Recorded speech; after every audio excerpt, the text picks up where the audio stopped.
Land has long been one of the most coveted investments. Tangible, limited in supply, and often seen as a reliable way to build wealth. But in India, buying land isn't just about location and price. It's a legal maze riddled with complexities, scams, and high-risk deals. Hi there, I'm Nandita Khemka and you're watching Realty Returns powered by 99acres.com. In today's episode, we decode whether investing in land is truly a smart financial move or a high-stakes gamble. From disputed titles to fraudulent sales, land investments in India come with their own set of challenges. But with the right due diligence, can investors still secure a safe and profitable deal? We break down the risks, rewards, and everything in between in this special report. Purchasing land can be a good investment opportunity. But as with any financial move, buying land comes with its own risks, especially without proper due diligence. Whether it's worth it depends on your objectives, the market, and the level of research you're willing to do. No real estate investment trumps that of land. And yet, land scarcity in major markets has made ownership a challenge, requiring extensive paperwork, valuation, and legal navigation. Even plotted developments initially struggled due to local unbranded developers engaging in shady practices such as mis-selling, poor locations, and title disputes. Political interference also stalled several plotted development projects, preventing them from taking off. Investment in land comes with certain benefits, such as potential for appreciation, negligible maintenance, and flexibility to hold it for future development. Land, if located in a glowing area, often appreciates over time and has future development potential. Unlike homes or buildings, land doesn't require upkeep, which can be appealing for long-term investors. Plotted developments emerged as a growth path for major branded developers, including those in the business as pure-play entities. They have set up projects at or near major cities or at holiday and spiritual destinations. According to industry observers, most of these developers offer clear land titles, assistance with formalities, and basic infrastructure, attracting investment funds due to the promise of quicker exits and higher returns. However, land investment can turn out to be a legal minefield with scams being fairly rampant. For instance, in rural or undeveloped areas, brokers often mislabel agricultural land as residential. Unlike apartments, land deals lack strong brand presence, making due diligence harder. Legal hurdles such as zoning issues, title disputes, and access rights can create complications. Selling land can also be slower versus other real estate assets. In conclusion, before buying, one must do a thorough research on the land's history, zoning, ownership, and legal status and ensure clear titles with no outstanding claims. Understanding the area's growth potential and future plans is also crucial for a secure investment. Well, the big question then, is investing in land really worth it? Or is it a risky maze of laws and scams? Let's get our experts to break it down for us then. Who better than Abhinandan Lodha, Chairman House of Abhinandan Lodha, to answer that question. Also joining in is Abhilash Pillai, partner Cyril Amarchand Mangaldas. Gentlemen, great to have you on the show here. Abhinandan, let's come to you first. Buying a plot of land is often cheaper than purchasing a built-up property. While it is an attractive option for investors who might not have large sums of money upfront, too many of them have fallen prey to scams and cases of illegal land grabbing. So the big question, of course, is investing in land even worth the risk anymore? Thank you. I think, the entire premise of our business is based on my experience in real estate limited for the last 25 years, that if you are able to own a piece of land in any place in India, be it Sona Road in Delhi or Thane in Mumbai or wherever you choose to go, and you're able to hold on to the possession of the title of that land for a period of 15, 20 years, the kind of return you make is unprecedented anywhere else in the world. The issue so far with buying land in India till probably a couple of years ago was because of lack of digitization of land records. People were not able to really understand title. Possession used to be a problem. The ability to keep possession with you and get approvals and then ensure resale. If you are able to solve for these four things, then probably investment in land is the best investment you can have in real estate at any place in the world. To give you an example, as you must be aware, there's currently a redevelopment boom going on in Mumbai. So somebody is coming in, taking an existing building, breaking it down, building a new building, giving extra 30, 40, 50% area to the existing owners of that building on top of that, and still having area left over for himself to be able to sell and move forward. And the underlying asset there is actually the revaluation of the land due to either change in the FSI norms or change in the urban areas. If you're able to own land for a period of 20 years by solving for possession and title, which is what exactly we do at House of Abhinandan Lodha, the kind of return that you will make there is unprecedented. To give you some statistics, we've sort of seen most assets on land in India over the last 4 years, which we've been in operation, appreciating by at least 40% CAGR with liquidity, with the ability to build on top of that. And the moment somebody wants to add a layer on top of saying, why I bought the land for 3,000 rupees a square foot, I'll build a bungalow on top of that for 9,000 rupees a square foot, then the value addition to that in terms of rental yield is also quite large. Right. I'm coming to Abhilash then. Abhilash, fake land titles and duplicate registrations are quite common, which, Abhinandan also pointed out. So, according to you, why is the government not doing enough to stop this?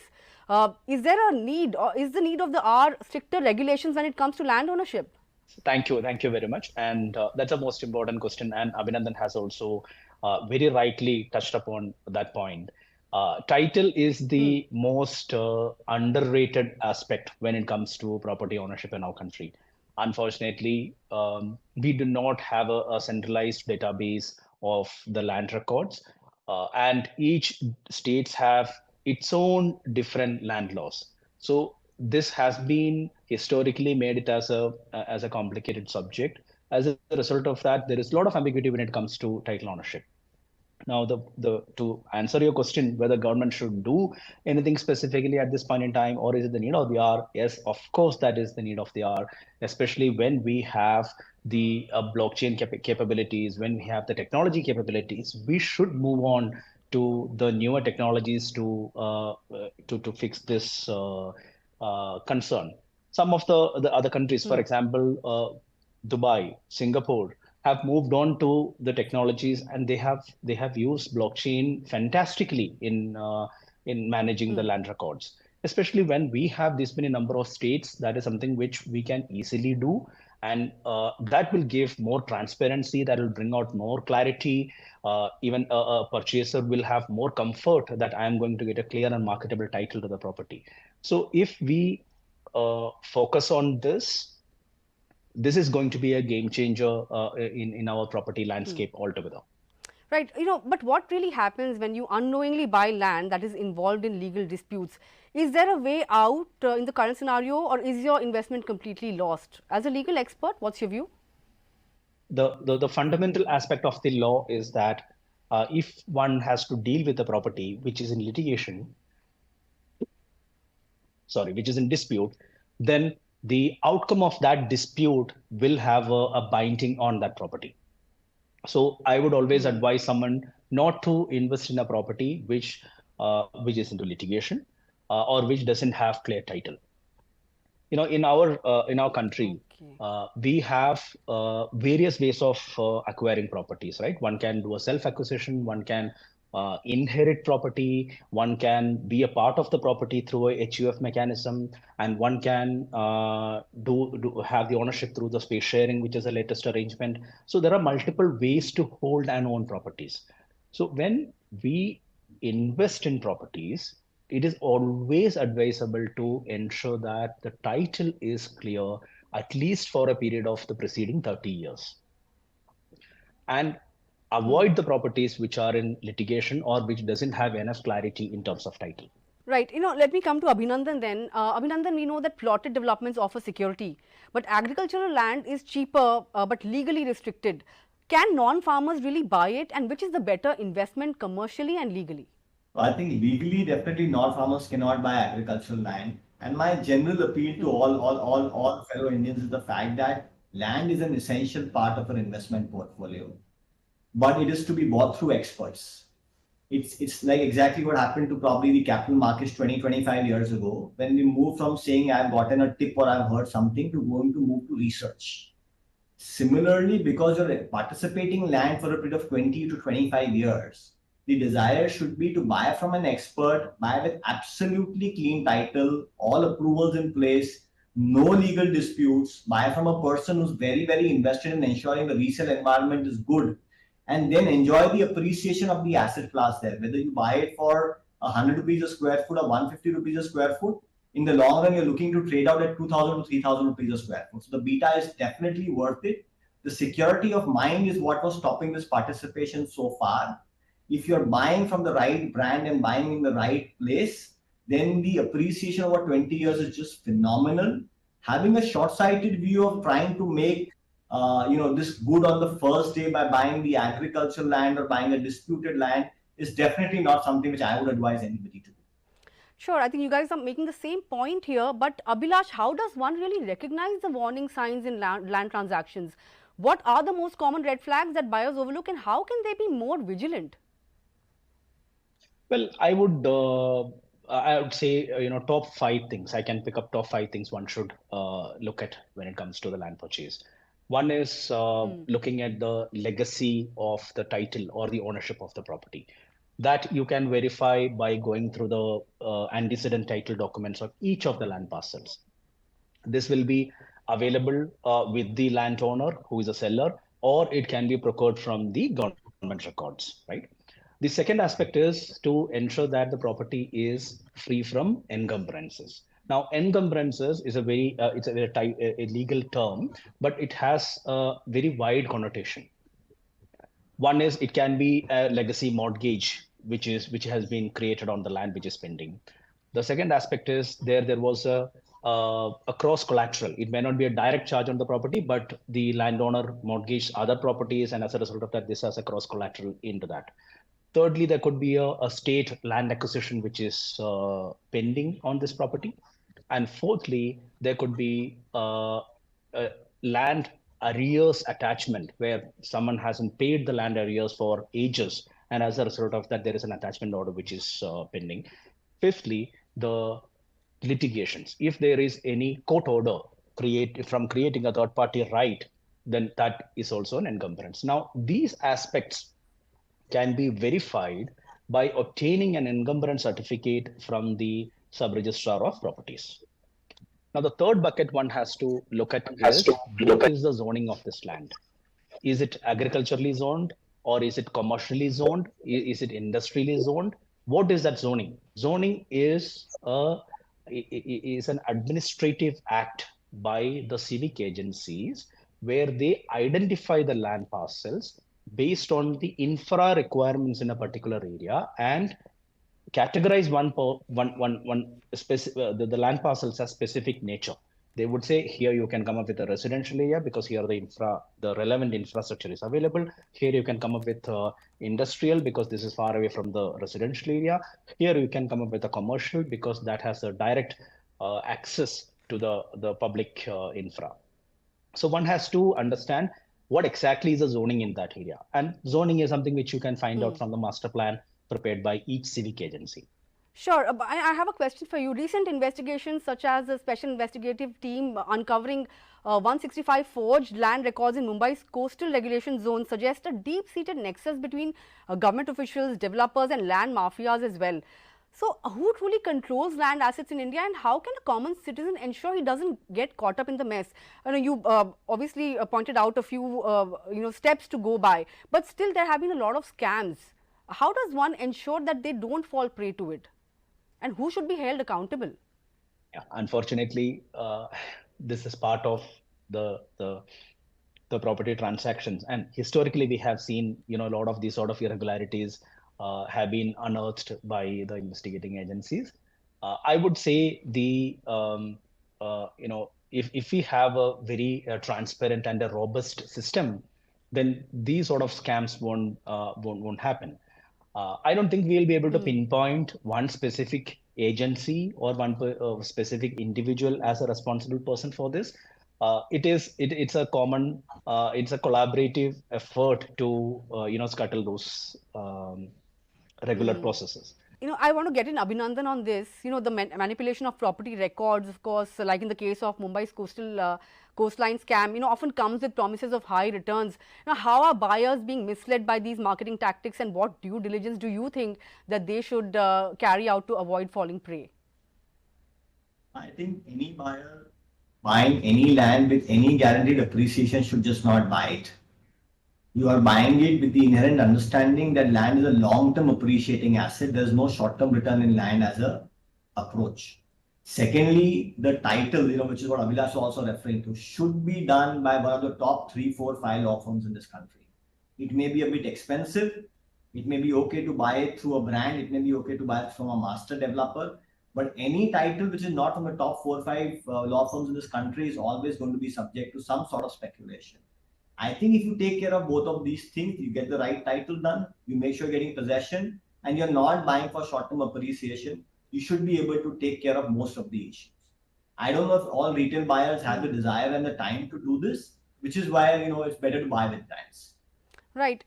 In terms of regulation, I RERA fully second. regulates plotted I fully developments. second what Abhinandan said. When you do the institutional Sure, purchase, you have a lot more comfort, in terms of title. So, for example, Abhinandan's team would have done a very detailed, thorough title diligence of that asset, and they would ensure that that asset is free of all these concerns. But in terms of regulations, I was mentioning RERA regulates plotted developments but doesn't cover all land buyers, especially those investing in standalone or agricultural land. Is it high time for India to have a dedicated authority to protect them? Because we have seen quite a few scams, when it comes to land deals. Even though there are ways to verify, but they've all, it doesn't really lead to foolproof verification. So, is there a need for a separate authority now? I think it will be very difficult to say that there should now be a separate authority for regulating each land transaction which is done in the smallest of places, because people are buying and selling on a daily basis. You see, we are a country where land and gold, two things are inherent to our desire of wealth, growth, survival, etc. I think over long term, I definitely see a trend where people recognize the fact that there is value to diligence, and they will move towards ensuring diligence takes place in the right way. And I think we've seen this happening across all asset classes over the last few years. Probably land is the last one where we've come, and you will see a lot more of consolidation and a lot more of regulated buying happening in land. Today, less than 5% of the market is organized. It will move to 50% plus in the next 5 years' time. But unlike apartments, land investment has no big brands. Does it make more riskier, Abhinandan? I would take that as an offense. We believe we are a big enough brand in the land investment category. And I think a lot more people are now coming in the same category. People are understanding that the ability to create the brand value in land means the market potential is untapped. In residential real estate market, this is going by 8, 10, 12% per annum in terms of market size. Land is going to be growing by 15, 20, 30% every year. You set up a standalone organization which is specializing in land, because you need to have a lot of focus on resale to be able to ensure the end consumer is able to get his full exit. And you will see a lot of people wanting to get into this with the geographical spread. We moved from being in one location 3 years ago to 17 locations today. We'll be in 48 locations over the next 3 years' time. And which basically means any Indian anywhere in the world wants to have a play in India. He can be sitting in Chicago wanting to buy a piece of land in Vrindavan, either because of emotional connection or economic connection or both. He will come to House of Abhinandan Lodha. He will verify that all required requisitions are in place, that Abhilash has given the right title, and then he'll go ahead and transact. This is exactly what is going to happen over the next 5 years. Last few questions then, Abhilash, coming to you, despite all the mechanisms and everything in place, why is due diligence so much harder for land purchases compared to ready apartments? As a legal expert, why do you feel it's, or what needs to be done, what more needs to be done, at least from the buyer's end? Primarily two aspects to this. One is we will have to increase the transparency on the record keeping. Today, one has to run around to multiple departments to gather the documents of a property, right? If I have to purchase a property, I have to go to the sub-registrar office, I have to go to the local civic agency, I have to go to the local revenue office, I have to go to the court to figure out how many litigations are there. There are 6 or 7 such locations one has to run around to gather information about a property, even though you would not get complete data about a property. So the government has to come up with some sort of a reforms to ensure that there is a digitization and as well as there is a one composite data center or a data bank in every state. The second aspect is the lack of awareness. How many people would know that due diligence is a necessary thing to even claim their legal rights before a court if there is a dispute on this property? All of us would think that we need to buy a property, and people are worried about the cost and Right. and how am I going to repay a loan, right? Out of 10 purchases you would come across, three are concerned or three are aware of the requirement of a title due diligence. Now, this awareness has to be increased by way of increased education or by way of government run programs. Then only we can reduce the number of disputes or number of bad deals happening in the market. Right. Last question really to Abhinandan. Abhinandan, you of course feel that land investment is more profitable once all the verification is done. But which Indian cities or states, you think offer best returns on land investment? What are the factors that make them attractive? And of course, with rising land scams and legal hurdles, where can buyers find relatively safer and transparent investment opportunities now? So I would definitely say that Uttar Pradesh and Maharashtra, two states where the return on land investment seems to be quite ready to take off. The reason is that state and government, state central infrastructure is getting built together. There's a high level of education, and the economic prosperity is at the start point.